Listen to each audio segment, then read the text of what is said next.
Karen Slattery n'était qu'une adolescente cherchant à gagner un peu d'argent en gardant des enfants. Elle avait accepté de s'occuper de 2 jeunes filles pendant quelques heures, une famille qu'elle connaissait bien. Mais elle ne s'attendait pas à ce que cette nuit-là se transforme en une scène digne d'un film d'horreur. Ce qui s'est passé ensuite a tenu toute la ville en haleine, laissant même les détectives les plus expérimentés désespérés de trouver des réponses. Lorsque la vérité a finalement été révélée, elle a défié toutes les attentes de manière inattendue. Karen est née le 18 septembre 1969 à New York. Élevée dans une famille catholique dévouée, elle a grandi aux côtés de son frère aîné, entourée de l'amour et du soutien de ses parents. Lorsque Karen avait qu'1 an, sa famille a déménagé à Boynton Beach, en Floride, à la recherche d'une vie plus tranquille sur la côte. Là, elle a commencé à fréquenter une école catholique locale et s'est rapidement intéressée aux sports comme la natation, la gymnastique et le softball. Vivre près de l'océan signifiait des journées fréquentes à la plage avec des amis, où ils profitaient du soleil et s'amusaient dans les vagues chaudes. Quelques années après leur déménagement, la sœur cadette de Karen est née. Les 2 filles sont devenues inséparables, la petite sœur admirant Karen, partageant ses intérêts et suivant son exemple dans presque tout. À 14 ans, Karen a commencé le lycée, qui offrait un programme de garde d'enfants pour les élèves. Cette initiative permettait aux parents de la communauté de trouver des babysitters directement par l'intermédiaire de l'école, et les élèves participants recevaient une formation et des conseils au préalable. Pour Karen, c'était une manière parfaite de gagner ses premiers sous, alliant son amour des enfants et son expérience à s'occuper de sa sœur. Karen est rapidement devenue l'une des babysitters les plus populaires, les familles et les enfants étant ravis de la voir pour veiller sur eux.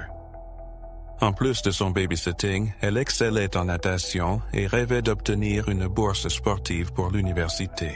Le 24 mars 1984, Karen a accepté de garder 2 jeunes filles dont la famille l'employait régulièrement. Bien qu'elle espérait passer ce week-end avec des amis, elle a pris le job, économisant pour rendre visite à l'une de ses meilleures amies qui avait récemment déménagé dans un autre État. Elle savait qu'elle aurait besoin de chaque dollar pour que le voyage se réalise. Mais au fur et à mesure que la soirée avançait, une simple nuit de babysitting a pris une tournure sombre et inattendue. Une tournure qui marquerait à jamais l'histoire de Karen dans la mémoire collective de la ville.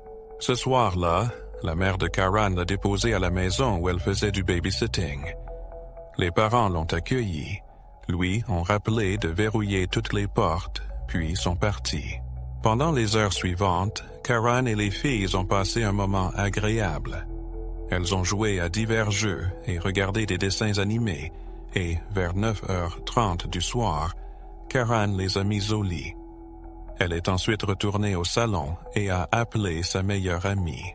Les filles ont discuté de leur projet pour le lendemain.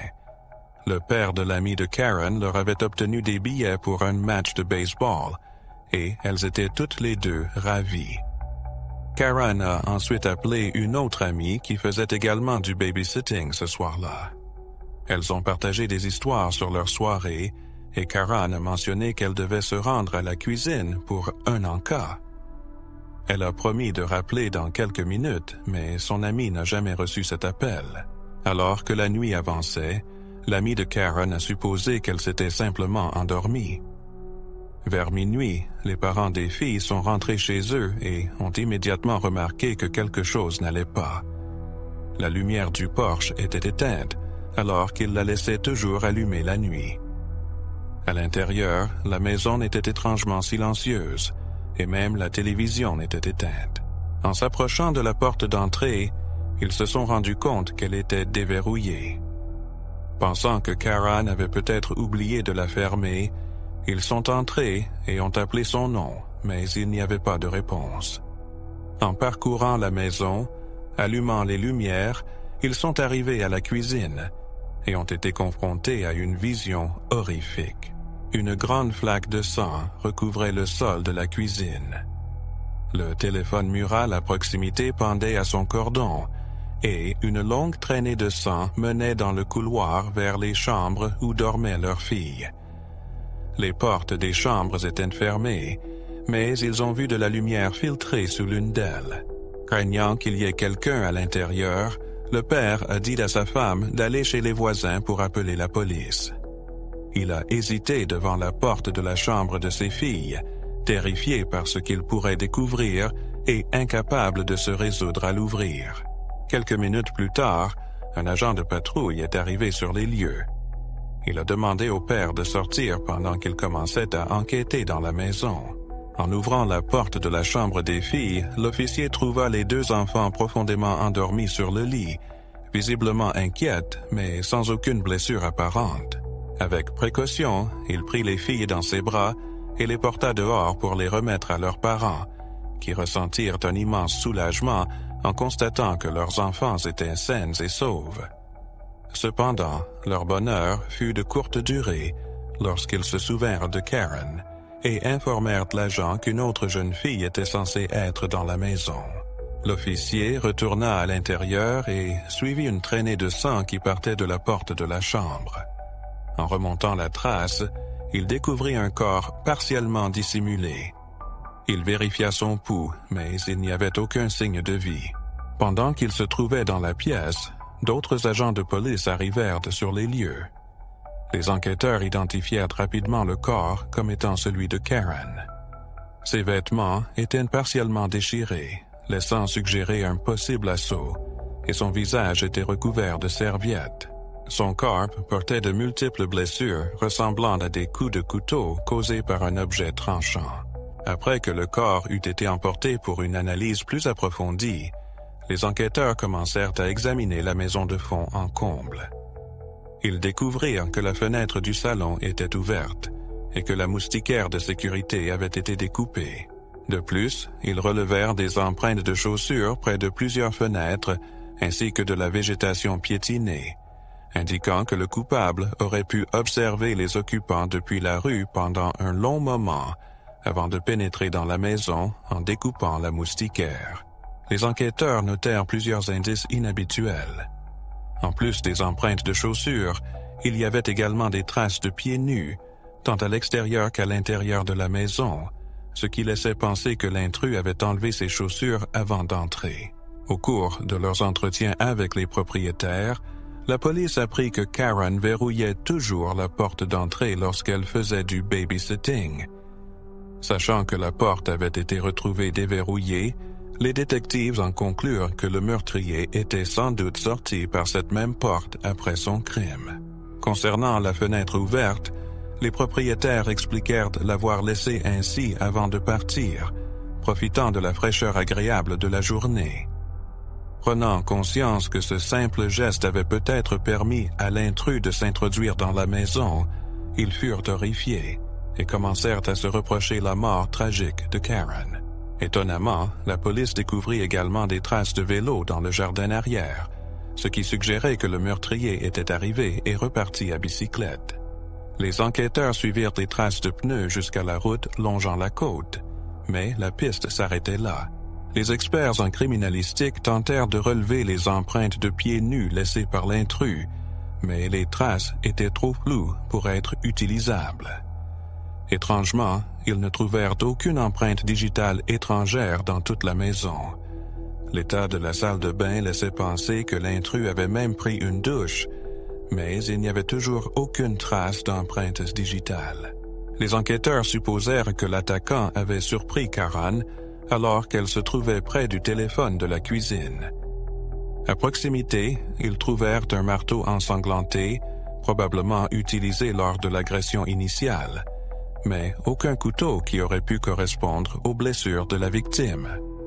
Cela laissait penser que le meurtrier avait emporté l'arme principale avec lui, laissant derrière lui le marteau, qui provenait d'un placard de la cuisine.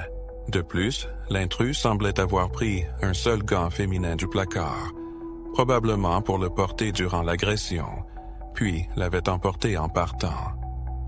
Rien d'autre de valeur ne semblait manquer dans la maison, ce qui remettait en question l'hypothèse d'un vol ayant mal tourné.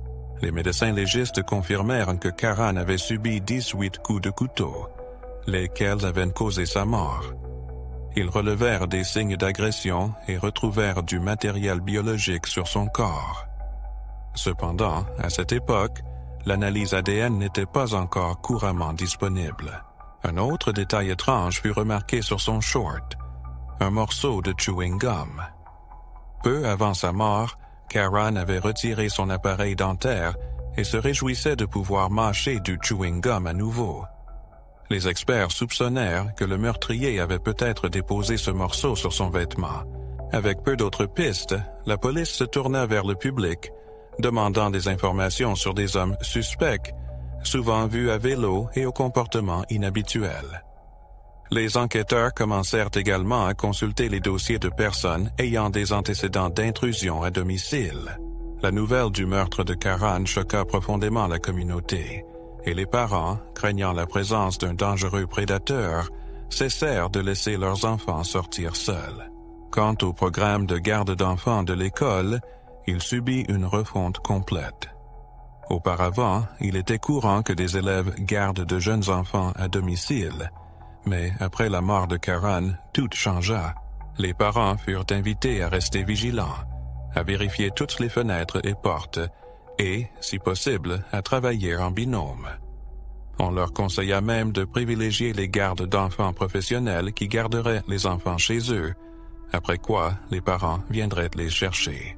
Le département de police locale a consacré presque toutes ses ressources à cette affaire, car la pression pour appréhender le coupable était immense.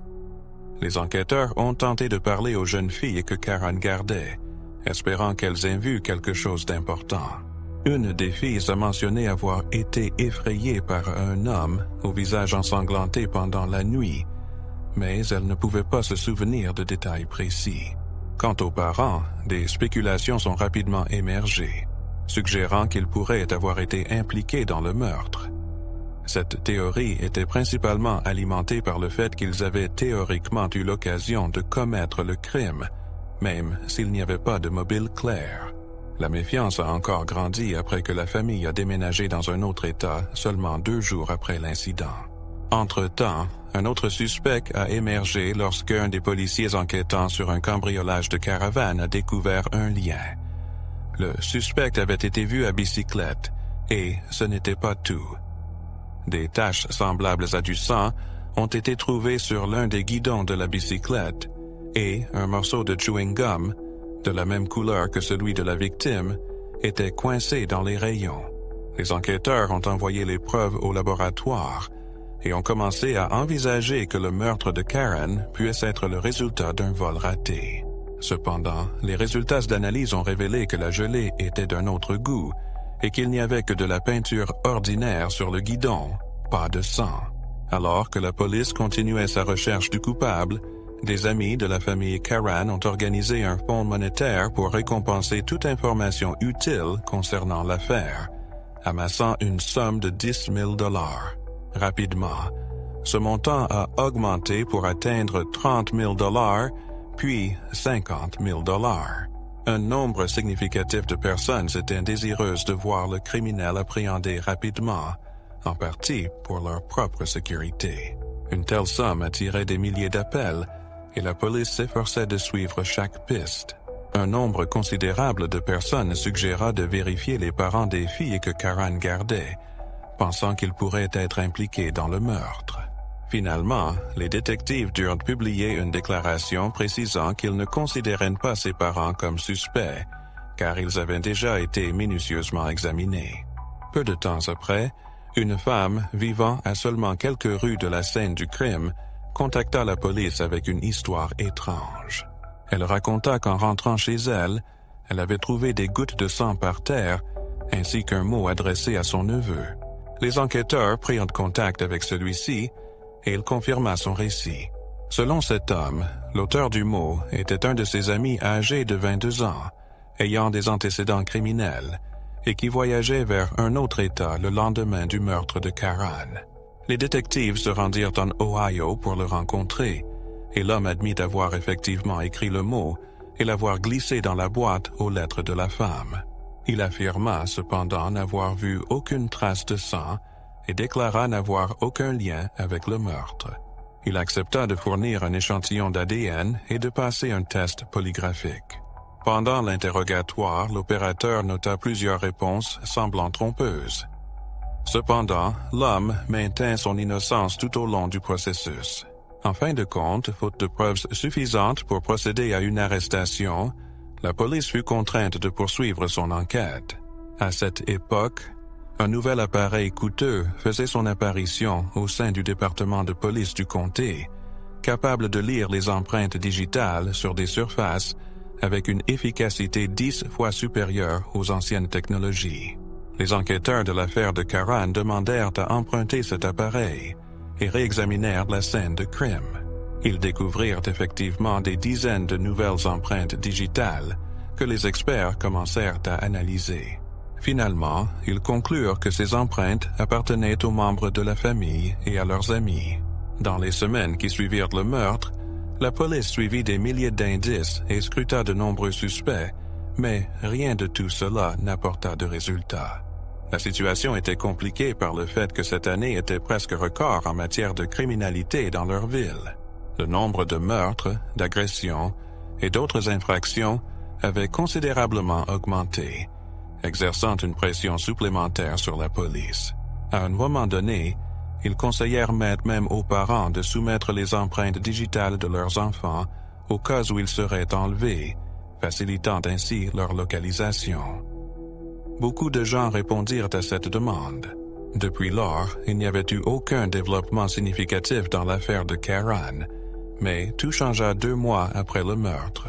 Le 29 mai, la police découvrit le corps de Jerjana Voran, âgé de 38 ans, dans son propre domicile, à quelques kilomètres seulement du quartier de Karan. La femme avait été trouvée sur son lit, avec un oreiller recouvrant son visage, et un marteau reposait à proximité.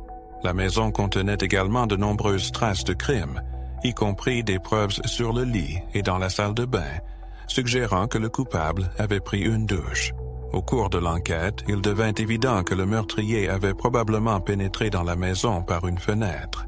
Les experts médicaux déterminèrent que la victime avait subi des violences et trouvèrent des éléments biologiques appartenant au coupable.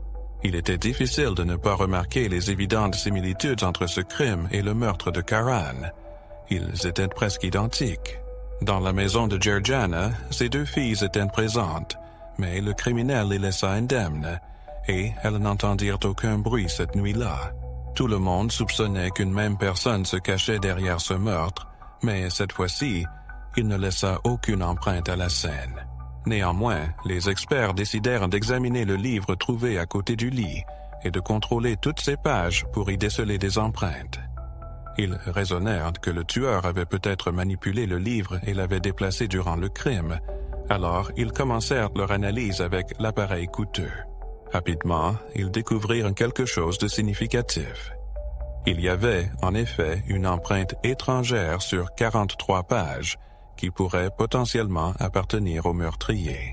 En 1984, il n'existait pas de base de données complète pour les empreintes digitales, mais maintenant, les détectives pouvaient comparer cette empreinte avec celle de tous les suspects dans l'espoir de trouver une correspondance.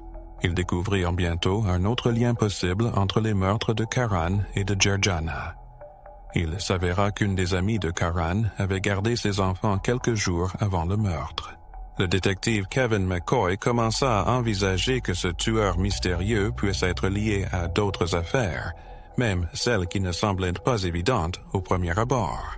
Le fait que le criminel ait réussi à ne laisser aucune empreinte et à éviter les témoins suggérait une expérience considérable dans la commission de tels crimes. Puis, il se souvint qu'1 mois avant le meurtre de Karan, il avait été chargé d'enquêter sur une affaire plutôt inhabituelle à proximité de Rotoni. Un assaillant inconnu avait pénétré dans une chambre, attaqué une femme avec un objet lourd, retiré ses vêtements et sa bague, puis était simplement parti. La femme a survécu, mais ses blessures ont eu de graves conséquences sur son cerveau. Les détectives ont émis l'hypothèse que le même agresseur pourrait être derrière cette attaque, mais la victime n'était pas en mesure de se souvenir de détails. En conséquence, le détective a continué à rechercher d'éventuelles connexions avec d'autres affaires et a rapidement découvert un autre incident intriguant. Le 22 mai, 2 mois après le meurtre de Karan, une femme rentrait chez elle avec son fils aux alentours de 2 heures du matin. Alors qu'ils approchaient de leur maison, ils ont aperçu un homme en train de retirer une grille de sécurité de la fenêtre et de tenter de grimper à l'intérieur. La femme s'est mise à courir après lui et le criminel a sauté sur son vélo. Cependant, il n'a pas réussi à s'échapper et ils se sont retrouvés à lutter au sol. Au cours de cette brève lutte, l'agresseur a réussi à se libérer et a plongé dans un canal à proximité, nageant dans une direction inconnue. Il a laissé derrière lui non seulement son vélo, mais aussi ses chaussures qui ont été retrouvées sous la fenêtre, indiquant qu'il les avait enlevées avant le retour des propriétaires. 2 jours plus tard, une femme de la même ville s'est réveillée à la suite d'un coup violent à la tête. En ouvrant les yeux, elle a vu un homme courir hors de sa chambre. Ce même soir, une autre femme était chez elle lorsque soudain un homme a fait irruption dans sa chambre et a commencé à la menacer. Elle a crié très fort, ce qui a semblé effrayer l'intrus, qui s'est simplement retourné et est parti. Un incident similaire s'est produit 4 jours plus tard lorsqu'un homme inconnu a pénétré dans le domicile d'une femme, la faisant crier si fort qu'elle a été prise de panique. L'intrus a fui, trébuché et est tombé dans sa piscine avant de s'échapper. Le détective McCoy croyait que tous ces crimes étaient liés et a rapidement remarqué un autre schéma inquiétant. Au cours des derniers mois, plusieurs étudiantes de l'université locale avaient signalé des rencontres avec un homme qui se dénudait sur le campus et s'introduisait dans leur dortoir. Toutes les victimes l'ont décrit comme un homme blanc de taille moyenne avec des cheveux courts et foncés, incitant la police à créer un portrait robot du suspect. Le détective McCoy a compilé ce portrait robot et s'est référé à un album photo d'individus ayant un passé criminel lié à des agressions sexuelles. À l'époque, le livre était un volume imposant et il a examiné chaque photographie de près. Finalement, il a identifié un homme qui ressemblait au portrait robot. Il a pris cette photo, l'a mélangée avec d'autres, puis a reparlé avec l'une des étudiantes qui avait vu l'agresseur de manière plus claire. En feuilletant les photos, une en particulier semblait correspondre. L'homme en question était Dwayne Owen, âgé de 23 ans, qui avait un long casier judiciaire incluant des vols et des exhibitions indécentes. Cela a suffi pour que la police l'arrête et l'interroge, mais son emplacement était inconnu. Le détective McCoy a émis un avis de recherche pour Owen, distribuant sa photo aux agents à travers la ville. Quelques jours plus tard, une agente en patrouille sur l'une des rues de la ville a aperçu un homme ressemblant fortement à Owen. Elle lui a demandé de s'identifier et il lui a présenté une carte d'identité militaire sous un nom différent. Cependant, l'agente s'est méfiée, pensant que l'identité pourrait être falsifiée, car l'homme ressemblait parfaitement à la photo d'Owen. Elle a décidé de l'arrêter et de l'emmener pour un interrogatoire. Après avoir vérifié ses empreintes digitales avec celles enregistrées dans des affaires précédentes, l'agente a confirmé qu'elle avait bien appréhendé Dwayne Owen. L'homme a été accusé d'utilisation d'une fausse identité, ce qui a conduit à son incarcération en attendant son procès. Les enquêteurs se sont concentrés sur l'établissement de liens potentiels avec les meurtres et les agressions.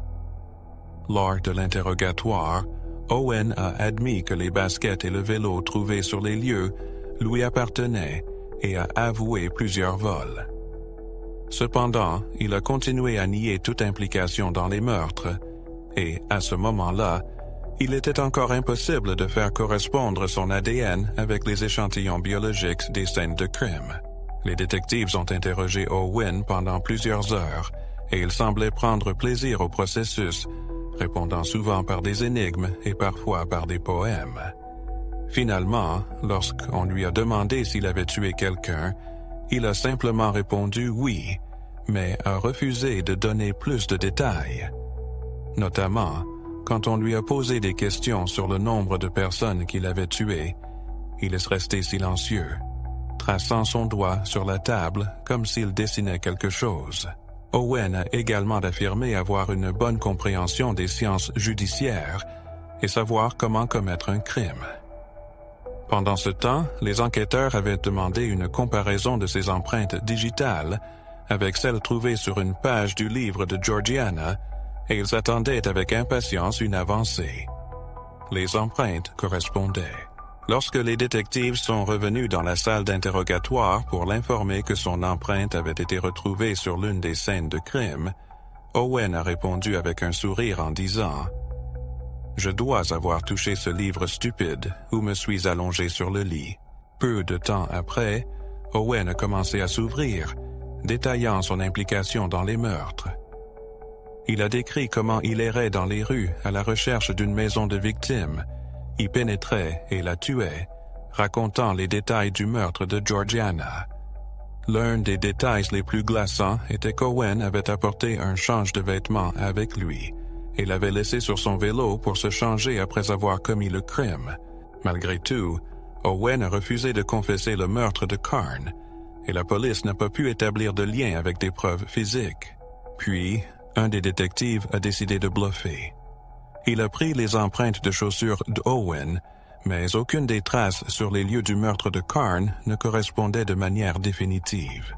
Le détective a alors essayé de piéger le suspect en utilisant une photo d'une empreinte de pas ensanglantée, qu'il a placée devant lui aux côtés d'un moule de sa chaussure. Il a prétendu qu'ils avaient obtenu ces preuves d'une chute et qu'ils avaient maintenant des éléments montrant la présence du suspect dans la maison. À la grande surprise du détective, cela a fonctionné. L'homme a regardé les photos et a admis qu'elles ressemblaient à ses propres empreintes.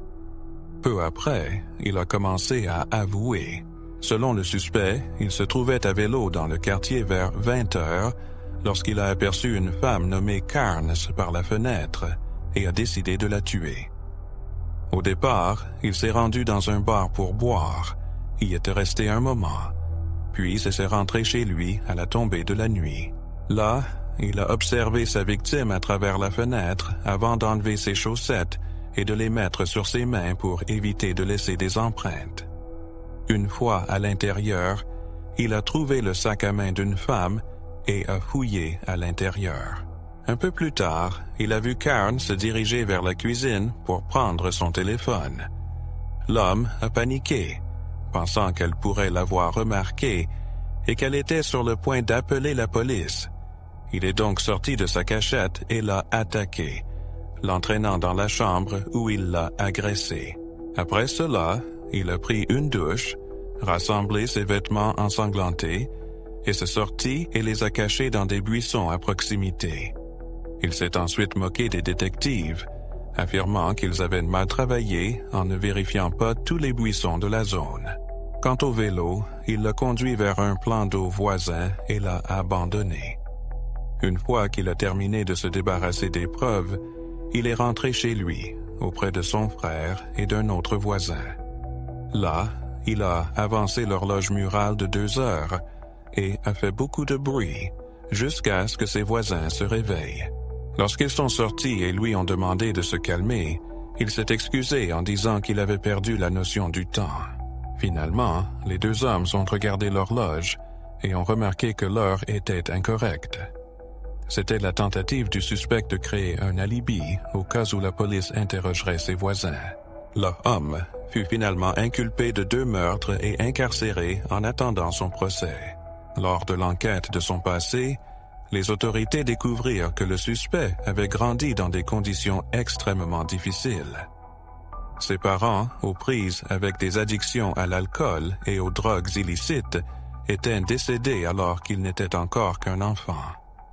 Lui et son frère passèrent ensuite de foyer en foyer.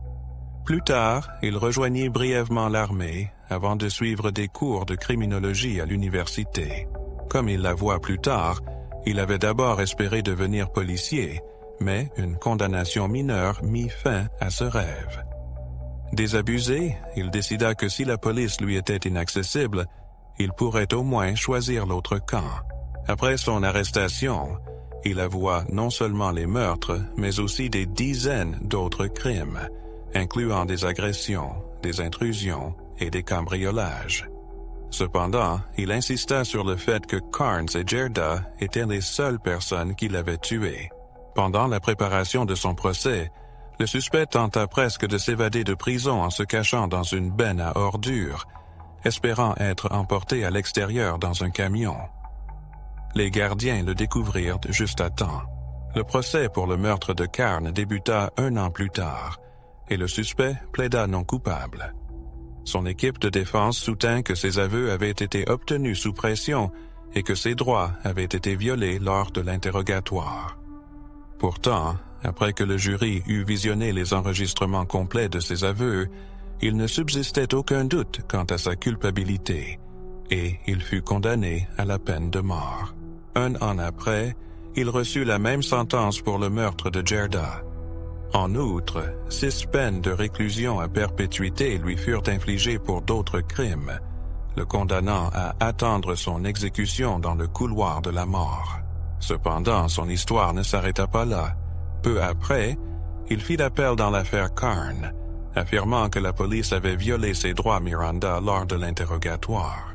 Dans le cadre de son appel, le suspect souligna que, durant les interrogatoires, il avait à plusieurs reprises déclaré « Je ne veux pas parler de ça », mais que la police avait continué à le pousser à répondre.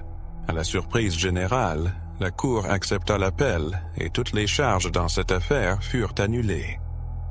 Cependant, le ministère public déposa un contre-appel 7 ans plus tard, entraînant un nouveau procès au cours duquel le suspect fut de nouveau condamné à mort.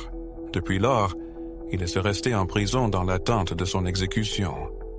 Généralement, un long délai s'écoule entre la condamnation et l'exécution, et ce cas ne fit pas exception. L'exécution fut finalement programmée pour le 15 juin 2023, soit près de 39 ans après les meurtres. La plus jeune sœur de Carnes vint assister à l'exécution de l'assassin de sa sœur. Elle voulait plonger son regard dans le sien, mais il garda les yeux fermés jusqu'à la fin. Il est à noter qu'après le meurtre de Carnes, sa sœur choisit de devenir policière et devint ensuite shérif. Selon elle, après la mort de sa sœur, elle souffrait d'insomnie et se disait que, si elle ne pouvait pas dormir, il valait mieux passer ce temps à faire quelque chose d'utile. N'hésitez pas à partager vos impressions sur cette histoire dans les commentaires et pensez à aimer cette vidéo si elle vous a plu. Merci d'avoir regardé.